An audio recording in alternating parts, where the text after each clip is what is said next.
Pagkatapos iligtas ni Dylan sina Reka, naiwan ito upang harapin si Lorcan.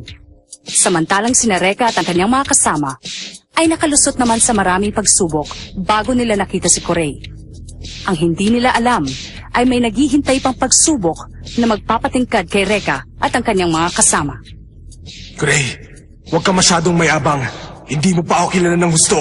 Ako si Reka Hanabishi, ang siyang tatalo sa'yo! Ang 5 talim ng Kogan Anki.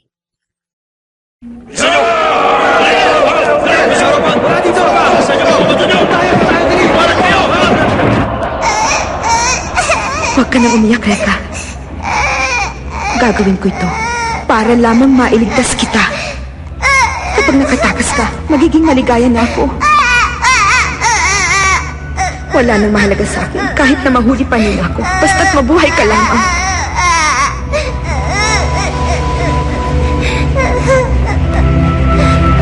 Magpatuloy ka.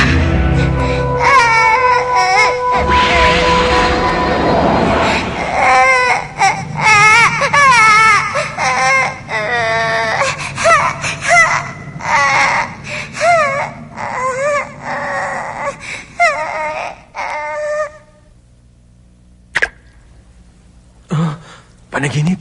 Panaginip lang pala.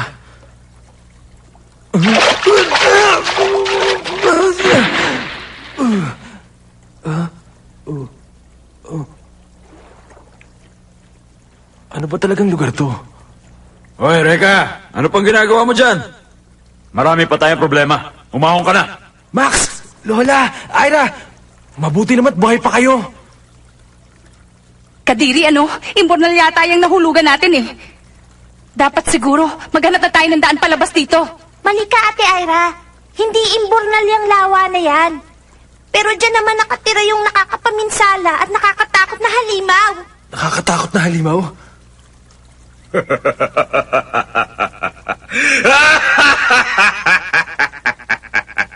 May mga bagong bisita pala ako. Ang boses na yon, parang nanggagaling sa hukay. Nako! Si Gideon lang yon. Yung nakaaway natin ng isang araw. Naalala mo? Si Gideon nga yun at siya rin ang nagahari dito. Marami nang naligaw sa lugar na to pero wala pang nakakalabas ng buhay. Totoo ba sinasabi mo, Lola? Ay, ibig mong sabihin ng mga butong yun eh. Huh?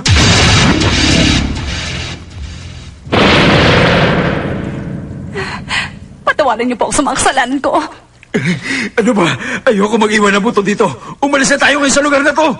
Pero paano? Doon! Sundan natin yung dinadalo niya ng tubig. Sige, mukhang wala na tayo ibang madaraanan pa eh. Subukan na nga natin.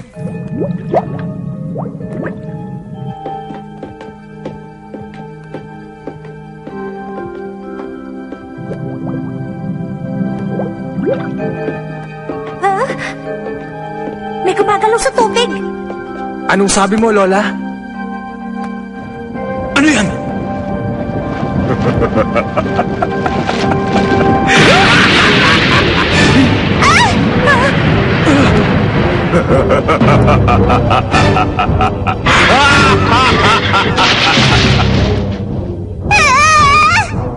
Anong klase na laman yan? Ang halaman na yan ang tatapos sa buhay ninyong lahat.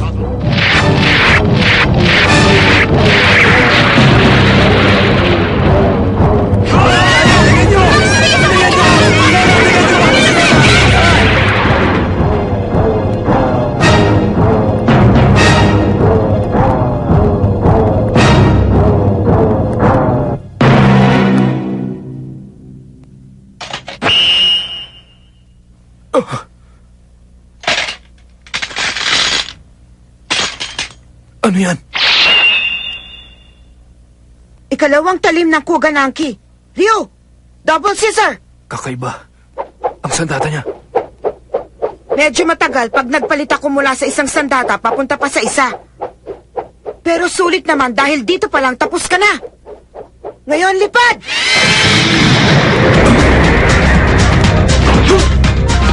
Huli ka!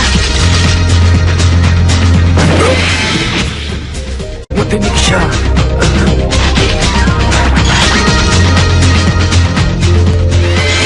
Kawawa ka naman, kuya.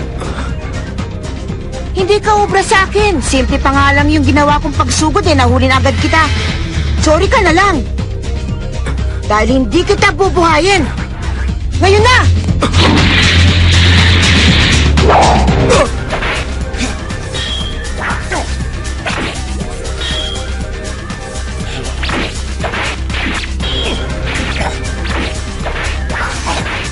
Go, go, go, go! Don't stop now. If you give up, you'll be diced to pieces.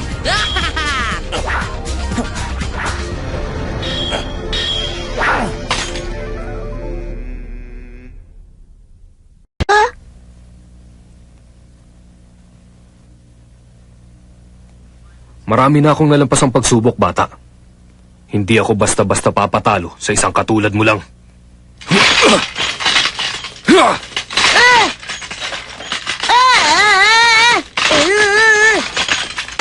Ako naman! Anong... Nakakapagod ba? Hambog! Ha!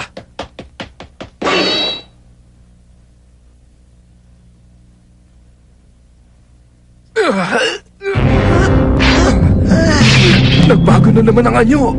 Ikatlong talim, ang Kyoko! Giant Scissors!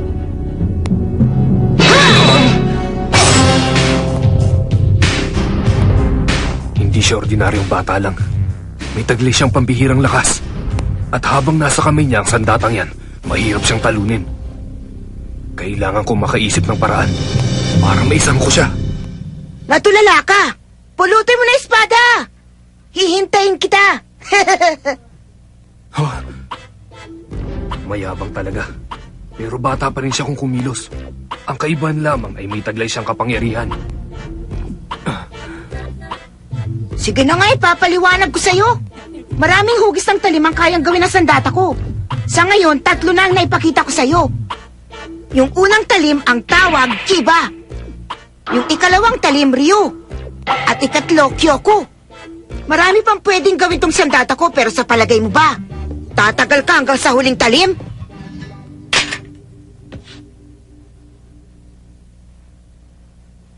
Bakit hindi mo subukan? Kung ganon, laban ulit! Takbo na! Tayo na, Reka! Andiyan na ako! Sumusunod pa rin sila!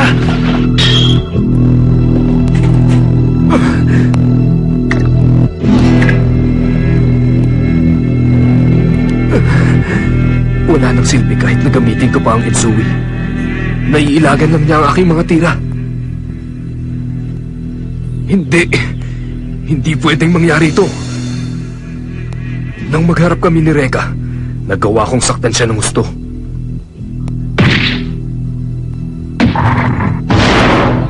Hindi ako papayag na gawin sa akin ng batang ito ang ginawa ko kay Reka. Sa labang ito, hindi ako papayag na matalo. Hindi ako papatalo sa'yo! Nakakaaliw kang kalaban, kuya. Pero kailangan ko nang tapusin ang labang ito. Ika-4 na talim, Nikazuki! Boomerang!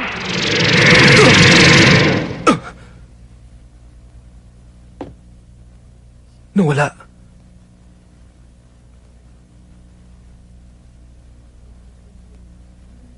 Nararamdaman ko pa rin siya.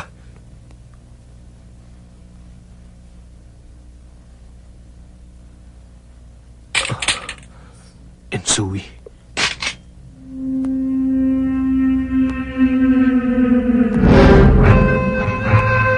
Ika-5 talim ng Kogan Anki. Ang An. O Pana.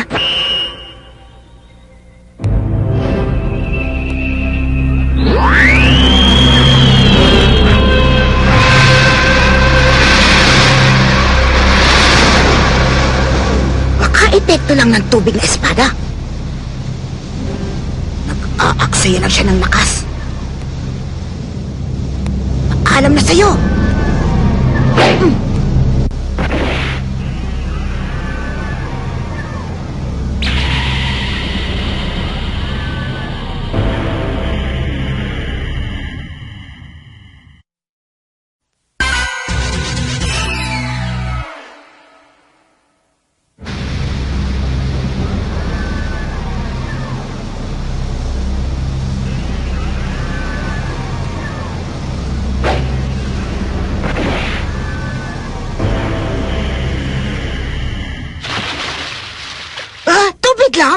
Tumpak.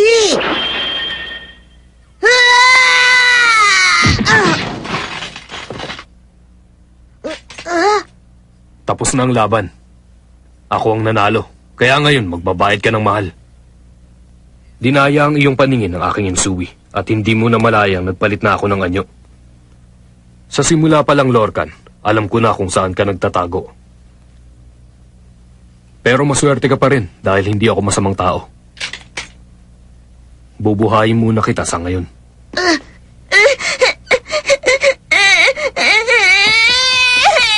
Sa bandang huli, bata pa rin kumakaiyak. Iniwanan na nga lang dito ang kanyang sandata. Huh? Hindi mo ako natalo! Be! Kaya hindi ka pa rin nanalo! Bye-bye! Sa ibang araw na lang natin tuloy to, ha? Masyado talaga siya makulit.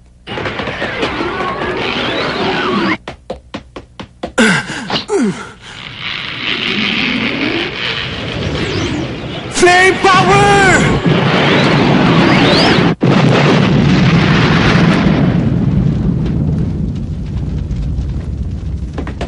Nakikita ko na ang kapangyarihan ni Reka.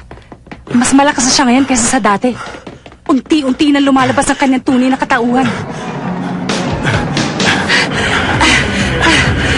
Lola, sabihin mo nga sa amin, ito ba talaga ang palabas na nakakakilabot na lugar na to? Ha? Sabihin mo na, pagod na ako sa katatakbo. Hindi ko alam kung ito nga ang daan palabas. Hindi pa ako nakarating sa bahaging ito ng palasyo eh. Pwede sa dulo nito makasalubong natin si Gideon. Kahit anong pwede mangyari. At saka kayo naman ang nagsabing dito tayo dumaan eh. Oo nga pala.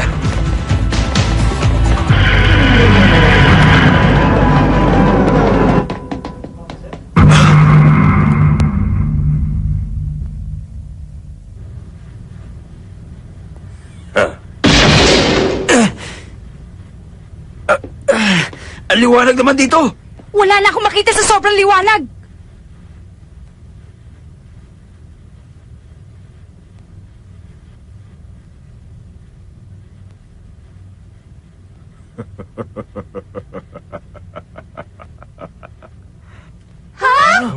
Si Gideon! Natutuwa ako't nakarating kayo rito. Alam niyo ba, sa kamay kong ito magwawakas ang inyong mga walang kwentang buhay.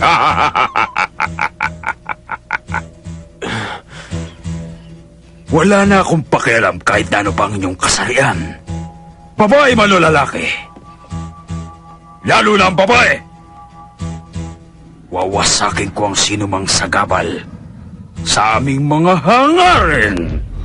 Halimaw ka talaga! Lola, kakampi ka na pala nila. Matagal na panahon na rin naman bago ka nagkaroon ng mga kaibigang mahihingan mo ng tulong. Hindi ko sila kinaibigan para lang gamitin at protektahan ako! Matagal-tagal na rin hindi ako nakakahawak ng mga tulad ninyo. Uunti-untiin ko ang pagwasak para naman maging sulit ang pagpunta ninyo rito.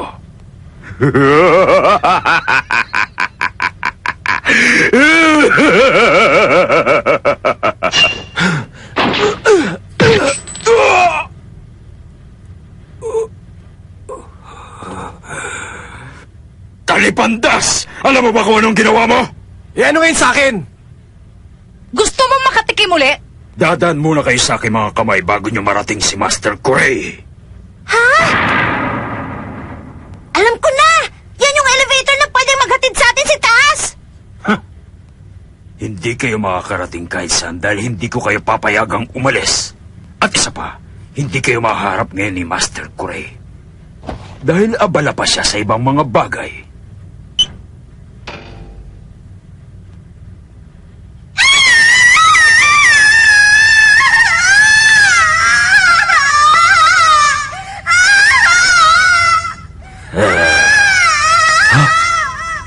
Di ba boss te ano yun?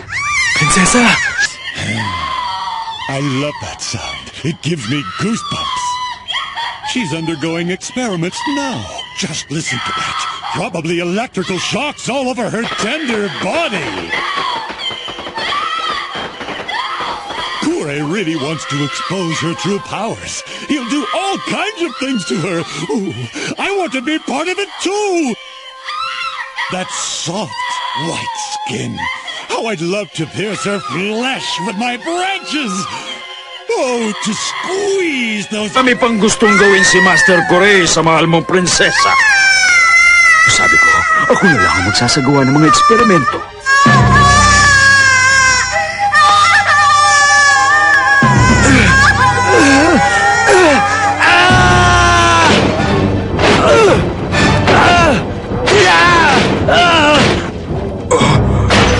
Anong ginagawa mo?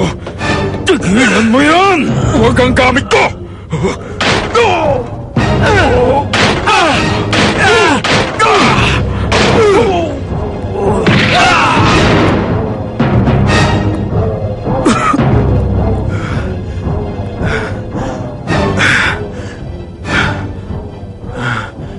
Reka, nasisiraan ka na ba ng bait? Para siyang mabangis na tao. Nakakatakot. Matapang ka para hamunin ako. Sige, laban hanggang kamatayan. Masdan mo! Tapos ka na! Hindi kita mapapatawan!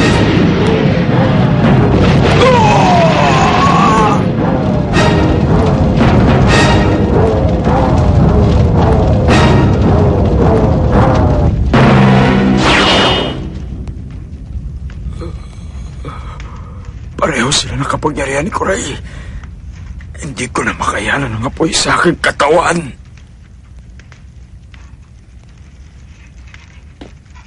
Tayo na!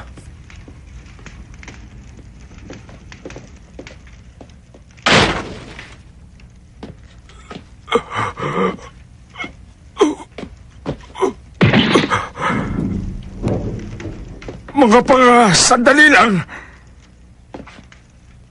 Hindi ko malilimutan itong ginawa mo sa akin. Pag nagkita tayo, ako naman ang tatalo sa'yo. Pagbubuhusan ko ng panahon ng pag-iisip na magandang paraan upang makabawi ako sa mga ginawa mo sa akin. Tandaan mo, hindi pa ito ang huli nating pagkikita.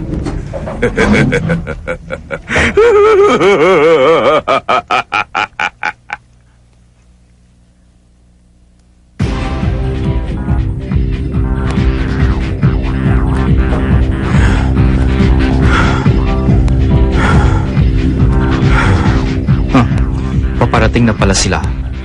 Maalim na naman ako ng gusto.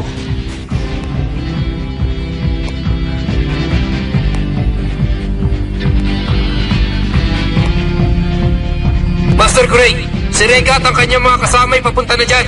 Hindi pa po kami tapos sa mga eksperimentong sinasagawa namin. Magpatuloy kayo. Hindi kayo dapat maabala sa inyong mga ginagawa. Ako na ang bahala kina Reka. May inihanda akong espesyal para lamang sa kanya.